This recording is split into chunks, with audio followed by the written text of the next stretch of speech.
জামাতে ইসলামকে নিয়ে অনেক কিছু বলার মতো সুযোগ ছিল, কিচ্ছু বলি নাই। আপনি জানেন এটিএম আজহার এখনো পর্যন্ত জেলখানায় আছে। বাংলাদেশের মানুষকে বিষয়টা বলি, কেন আছে জেলে জানেন? জেলে আছে জামাত ইসলামের কয়েকজন নেতার কারণে। তারা ইচ্ছা করে তাকে জেলখানায় রেখেছে, তারা চায় না সে ছাড়া পাক। 5 তারিখের পর থেকে এখনো পর্যন্ত জামাত ইসলামের অনেক নেতার বাড়িতে আওয়ামী লীগের লোকজনকে লুকিয়ে রাখা হয়েছে। শিবিরের ছেলে পেলে যায় কিছু কিছু জায়গা থেকে তুলে জোর করে তারপর জামাতের সাথে যুদ্ধ করে তাদেরকে বের করেছে।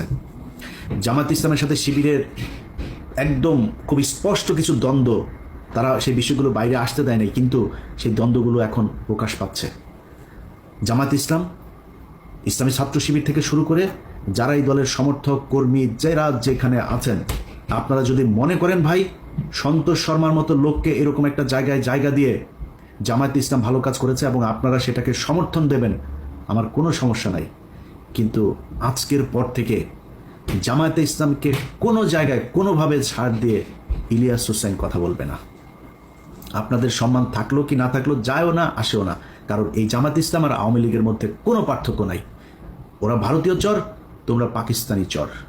আমরা পাকিস্তানের সাথে প্রচণ্ড ভালো সম্পর্ক রাখতে চাই, কিন্তু তুমি পাকিস্তানের হয়ে এই দেশের বিরুদ্ধে, মানুষের বিরুদ্ধে যুদ্ধ করা, তারপরে এই দেশে এসে রাজনীতি করবা, রাজনীতি করতে এসে যখন যার দিকে মনে চায় তার পক্ষ হয়ে কাজ করবা, আর তোমারে আমরা কোলে তুলা তুলা নাচবো, এটা মনে করার কোনো কারণ নাই।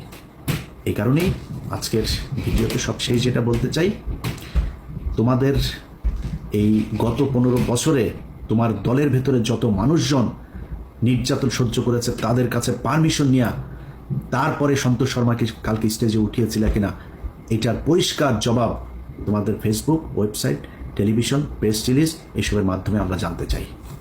আল্লাহ হাফেজ।